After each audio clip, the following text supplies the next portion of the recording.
नमस्कार, हमारे चैनल में सभी दर्शकों का स्वागत है। मौजूद हैं दल्लूपुरा, जो कि घटना है कल 12:30 बजे रात्रि के आसपास की। बता दें आपको, थाना गाजीपुर के अंतर्गत एक कई 4-5 लड़के आकर के मारने पीटने लगते हैं और उसके साथ छीना झपटी भी की जाती है। बता दें आपको, उनसे एक फ़ोन और लगभग 5700 रुपये छीन लिए गए और छीनने के उपरांत भी उन्होंने हाथापाई करने में कोई कसर नहीं छोड़ी। जबकि इस मौके पर दिल्ली पुलिस मौजूद थी और दिल्ली पुलिस से जब सहायता मांगी गई तो वह भी भाग खड़े हुए और बीच बचाव नहीं करवाया। जहां कि हमारी दिल्ली पुलिस सतर्क हमेशा नज़र आती है, वहीं पीठ दिखा करके भागते हुए नज़र आई।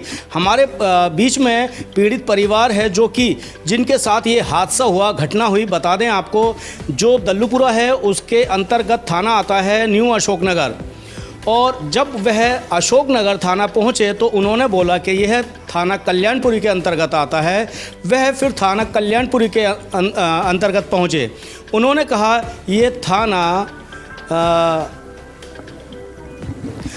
गाजीपुर आता है।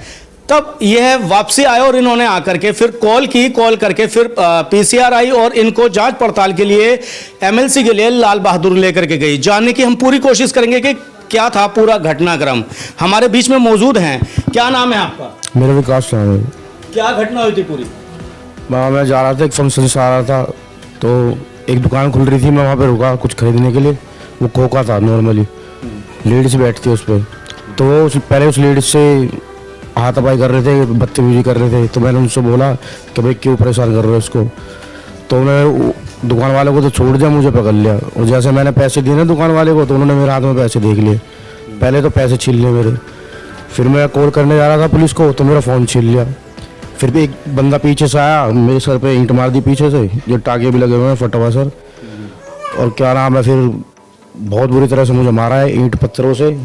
जैसे कि आपका मानना ये था, कहना ये था कि वहाँ पे पुलिसकर्मी भी मौजूद था। क्या पुलिसकर्मी ने आपके बचाव के लिए कुछ जद्दोजहद की? कुछ नहीं किया। वो पुलिस वाला वहीं खड़ा था। मैं उनसे बोल भी रहा था पुलिस वाले को, सर मुझे बचा लो। वो पता नहीं उसी दुकान पे सामान लेने आया था और सामान लेके चला गया। वो उसके सामने ये सारे हरकतें हो रही थी, उसने फिर भी कोई बीच बचाव? कुछ भी नहीं किया, कुछ भी। मैं पिट रहा था, बस पिटते ही जा रहा था। वो ईंट बजाए जा रहे थे सिर पे बहुत ज़्यादा और कमर पे। क्या लगता है कि अगर हमारा कानून ऐसे ही पीठ दिखा करके भागता रहा तो हमारे देश की सुरक्षा और भी डाउन होती चली जाएगी? डाउन ही होगी। जब मैं उनसे हेल्प के लिए बोल रहा था तो उन्होंने करी नहीं हेल्प। पुलिस वाले से कह रहा मैं वर्दी में था जी, वर्दी में था, इन सब बोल लो वर्दी में था। अरे करो और केस दर्ज करवाने गए, वो बोल रहे कि चोरी का केस करवा लो, ये करवा लो। वो दर्ज ही नहीं कर रहे हैं। जो मामला हुआ है, जो वारदात हुई है, वो दर्ज ही नहीं कर रहे हैं उसको। बता दें आपको, जो थाना गाजीपुर के अंतर्गत हैं, जब ये वहाँ पर एफआईआर दर्ज कराने के लिए जाते हैं तो वहाँ पर बोल देते हैं कि आप इस मुकदमे को चोरी का मुकदमा बता करके दर्ज करा सकते हैं। और ये लगभग 12 से 14 घंटे लगभग हो चुके हैं और अभी तक उसकी कोई कार्रवाई नहीं हुई और ना ही उन्होंने एफआईआर दर्ज की। जबकि कानून का पालन ये बनता है कि उनको एफआईआर दर्ज करनी चाहिए थी, जो मुकदमा था उनको दायर करना चाहिए था। लेकिन उन्होंने सिर्फ इनसे कहा, इनको और डराया धमकाया कि सिर्फ चोरी की एफआईआर करवाओ, लूटपाट की एफआईआर मत करवाओ। क्या ये जो बात है वो सच्चाई है? जी बिल्कुल सच्चाई है। क्या कहा चौकी प्रभारी ने, थाना प्रभारी ने? यही कहा था कि पुलिस का वो केस दर्ज करवा लो, कि क्यों मामला आगे बढ़ा रही है, पता नहीं क्या, आपको भी मुसीबत पड़ेगी, ये होगा वो होगा। तो हमने एप्लीकेशन लिख के भी दी थी कि मेरा फ़ोन छीन लिया गया, मेरे पैसे छीन लिए गए, मुझे मारा है। तो उन्होंने वो एक्सेप्ट ही नहीं करी है। अच्छा, वो भी एक्सेप्ट नहीं की और आपसे ये बोला गया कि जो लूटपाट का मामला था सिर्फ चोरी का मुकदमा दायर? हाँ, बस चोरी का मुकदमा दायर कर लो। और क्या नाम, वो कह रहे थे ठीक है हम देख लेंगे अपने आप जाओ तुम। अच्छा, और भी सबसे बड़ी बात यह है, चौंका देने वाली बात यह है कि जहां पुलिस मौजूद थी वहां से वह पुलिस चली भी जाती है और जहां मुकदमा दर्ज करने की बारी आती है तो वहां पुलिस मुकदमा दर्ज भी नहीं कराती और कहती है जहां लूटपाट की वारदात सामने आई है। और बता दें आपको कि इनके साथ लगातार ईंटों से पथराव किया जा रहा था। अगर इनको इनकी किस्मत अच्छी थी जो ये बच करके आ गए, नहीं तो उनका पूरा मानना ये था कि ईंटों से उन्होंने इनके सिर पे ताबड़तोड़ हमला कर दिया था और बचने का कोई चांसेस नहीं था। और जहां पुलिस मौजूद थी वह पुलिस भी पीठ दिखा करके भाग गई।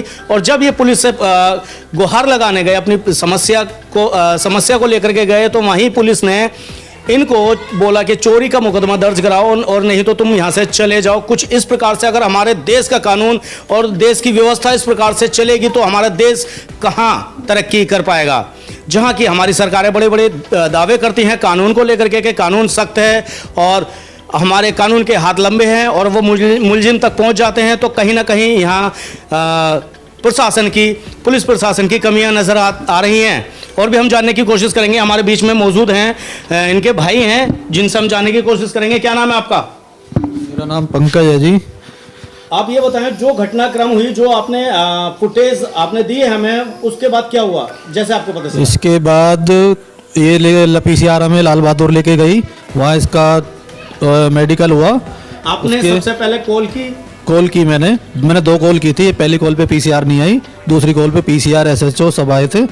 उसके बाद में फिर वो चले गए वहाँ से, फिर हम लाल बहादुर चले गए। उसके बाद में फिर हमें सुबह 7 बजे बुलाया गया गाजीपुर थाने में, तो वहाँ पे कोई कार्रवाई नहीं हुई। वो कहते हैं हम पे दबाव बना रहे थे कि चोरी का मुकदमा लगवा देते हैं, आपको भी परेशानी होगी, नहीं तो बन के हम ऐसा एक्सेप्ट नहीं कर देंगे इसको। हम जो हमारी वारदात हुई है हम वो लगाएंगे धारा, छीना झपटी और मारपीट। हाँ जी। कितने पैसे छीने गए थे? 5700 रुपये, मोबाइल है और मारपीट ज़्यादा हुई है। क्या लगता है कि अगर ये समय पे नहीं छूट पाते तो वो युवक क्या कर सकते? वो जान से मार देते। काफ़ी नाजुक हालत थी उस टाइम पे। बता दें आपको, भी बहुत घाव है। तस्वीरों के माध्यम से बताएंगे कि इनका मानना यह है कि ये जो आप पैर में पट्टी देख रहे हैं इसमें भी चाकू आखुर से कुछ वार किया गया है। और अगर स्थिति नाजुक थी और हमारे पुलिसकर्मी मौजूद थे, अगर वो वहाँ से कोई मदद मांगते या कुछ वह भी आकर के खड़े हो जाते तो शायद इतना नुकसान नहीं होता। आप देख सकते हैं चेहरे पे किस प्रकार से चोटों के निशान नजर आ रहे हैं। कैमरे की मदद से दिखाने की कोशिश करेंगे, कितनी बुरी तरह मार पिटाई की गई है। पीछे यहाँ सिर में टांके आ रखे हैं और वहीं कानून ये कह रहा है इतनी चोट लगने के बावजूद भी कि छीना झपटी का केस ना लगा करके सिर्फ चोरी का मुकदमा दर्ज करा दिया जाए। कहीं ना कहीं प्रशासन की इसमें ज़्यादा खामियां नज़र आ रही हैं, ढिलाई नज़र आ रही है। और अगर प्रशासन इस कार्रवाई को एक्शन में नहीं लेता है तो आप इसके लिए कहाँ तक जाएंगे? किस प्रशासन तक जाएंगे? जहाँ तक जाना चाहिए वहाँ तक जाएंगे। अगर इंसाफ नहीं मिलेगा तो इंसाफ के लिए आगे तक जाएंगे जी। और पुलिस प्रशासन से क्या अपील करता है कि इस मामले को किस प्रकार से? बस यही अपील करना चाहता हूँ कि उस फ़ोन को ट्रेस करें, कहाँ पे और क्या नाम है, CCTV कैमरा को चेक करें। वो ऑटो में थे, ऑटो में भागे हैं, मुझे मार के पीट के और मेरा सामान ले गए। ऑटो था उनका, उसको हम नंबर नोट नहीं कर पाया मैं, और फिर चले गए वहाँ से गाजीपुर की साइड की तरफ गए थे, वो थाने की साइड की तरफ ही। आपने देखा किस प्रकार से पुलिस की ढिलाई और कानून के कम काम करने का तरीका भी आपने देखा कि अगर कानून सही ढंग से काम करता तो शायद अब तक वह ट्रेस कर भी चुके होते या EMI नंबर ट्रेस करके। कानून के पास बहुत सारे ऑप्शन हैं। इस बात को हम ज़्यादा ना कह करके इस खबर को यहीं विराम देते हैं। और हमारे जितने भी दर्शक बने हैं ऐसे ही इस खबर को ज़्यादा से ज़्यादा शेयर करें। अगर ऐसी घटना किसी के साथ भी होती है तो हमारे स्क्रीन पर दिए गए नंबर पर संपर्क कर सकते हैं और हम आ करके उसकी भी आवाज़ को प्रशासन तक पहुँचाने का काम हमारा है और वह हम करेंगे। हम हैं आपकी आवाज़। ऐसे ही बने रहने के लिए धन्यवाद। मैं Vikas Massey, A to Z 24x7 news channel से, दिल्ली से।